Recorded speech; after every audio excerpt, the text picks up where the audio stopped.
très heureuse de vous retrouver pour cette nouvelle session d'information sur Abras TV. Voici les différents titres qui dominent l'actualité. Dans la commune d'Adjamé, la jeunesse féminine du RHDP a organisé une journée sportive et d'amitié avec pour terme sport facteur de cohésion sociale. L'ONG Brin d'Espoir International a organisé un arbre de Noël au terrain Zimbabwe. Plus d'informations dans le journal. La sortie de la 54e et de la 55e promotion des élèves stagiaires de l'École nationale d'administration ENA a eu lieu ce vendredi en présence du Premier ministre Patrick Achi. Sport, la CAF et le COCAN au Cameroun ont signé un protocole médical sur la gestion sanitaire contre la Covid durant la CAN 2021. Et pour terminer, au Cameroun, 6 civils tués dans une attaque de Boko Haram dans l'extrême nord. Soyez la bienvenue dans ce journal.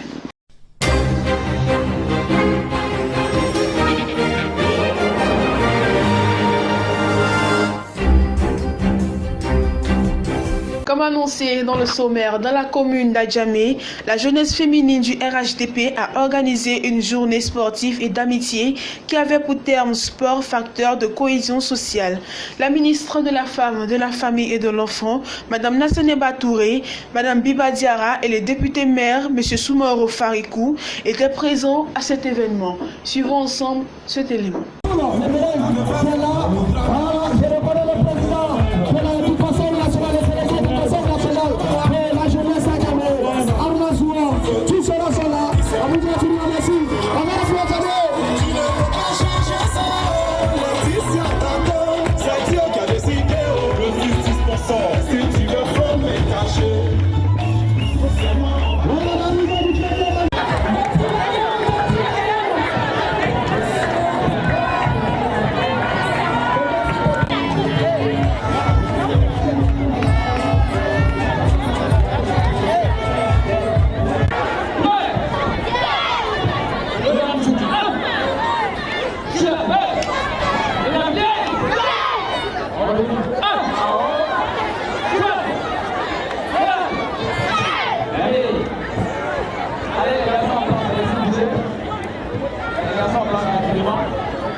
Toujours dans la commune d'Adjamé, l'ONG Brin d'Espoir International, avec à sa tête la présidente Matikone, a organisé un arbre de Noël au terrain Zimbabwe.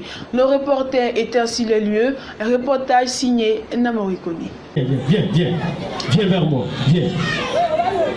Comment tu t'appelles? Je m'appelle Céa. Tu t'appelles Céa.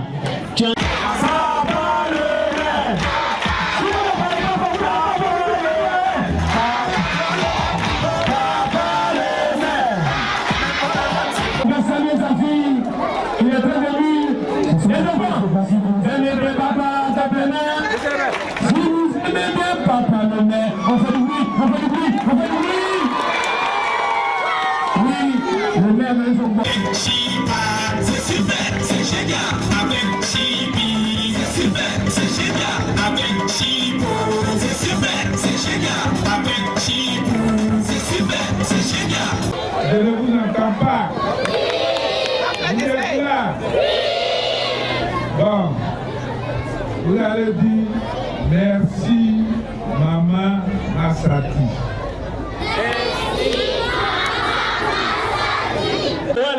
Parce qu'il veille au grain. Oui, il veille au grain. Et puis papa a pu descendre du ciel. Amen. La sortie de la 54e et de la 55e promotion des élèves stagiaires de l'École nationale d'administration ENA a eu lieu le vendredi 17 décembre 2021 à Cocody en présence du Premier ministre Patrick Achi, parrain de l'événement.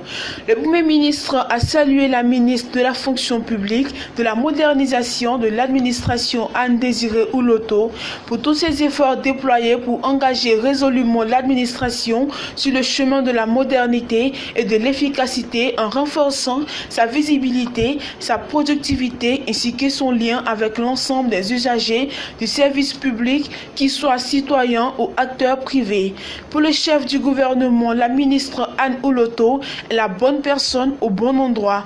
La sortie de la 54e et de la 55e promotion des élèves stagiaires de l'École nationale d'administration constitue un moment fort pour notre administration publique, pour notre État comme pour notre nation, dont cette école épouse le destin et les valeurs parallèlement depuis 61 ans.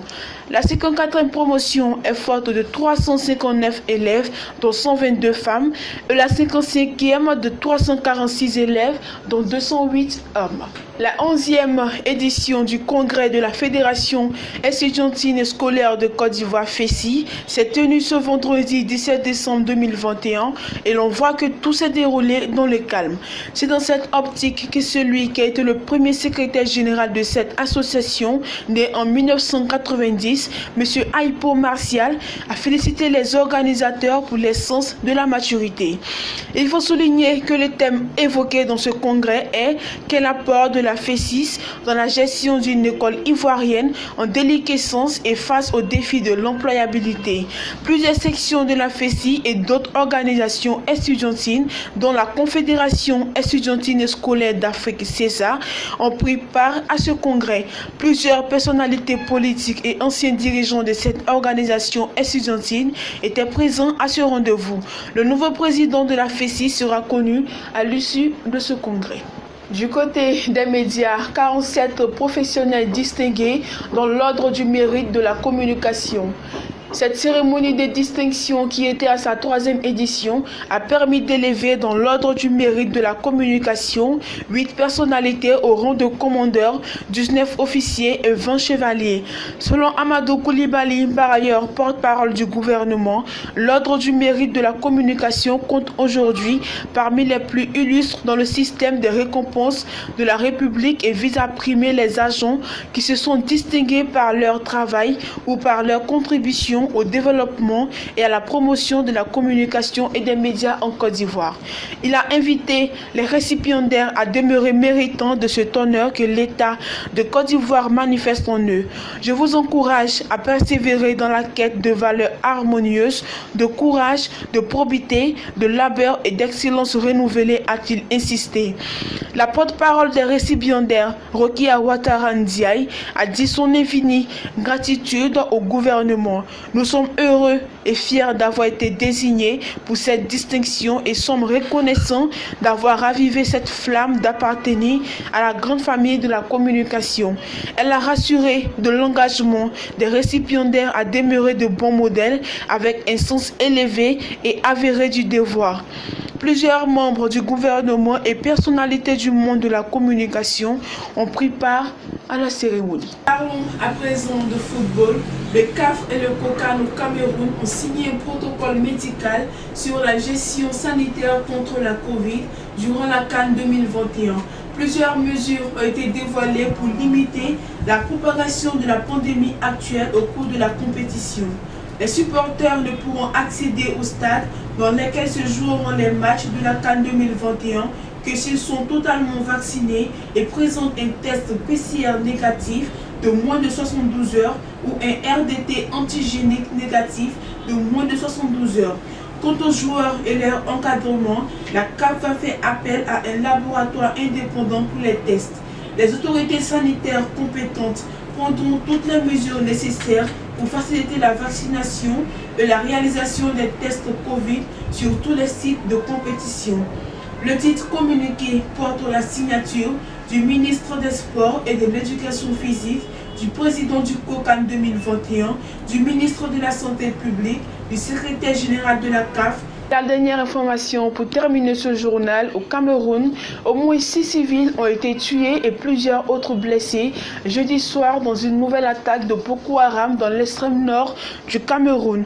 Dans la nuit de jeudi à vendredi, plusieurs terroristes de Boko Haram, lourdement armés, ont fait incursion dans le village d'Assigachia dans le canton Mayo-Moskota, situé près de la frontière avec le Nigeria, a indiqué dans une déclaration à Anandolu le général Bouba Dobrekreo, commandant du secteur 1 de la force mixte multinationale de lutte contre Boko Haram. Le bilan provisoire s'élève à au moins 6 civils tués, plusieurs blessés et d'autres villageois se sont éparpillés dans la nature, fuyant les assaillants, a-t-il précisé. L'attaque a été confirmée par le gouverneur de l'extrême nord, Bakari Midji Iyawa. Et voilà qui met un terme à ce journal réalisé par tout l'ensemble de la rédaction. Merci à vous de nous avoir suivis. C'est toujours un plaisir de vous présenter le journal. Sur ce, portez-vous bien et passez un excellent week-end.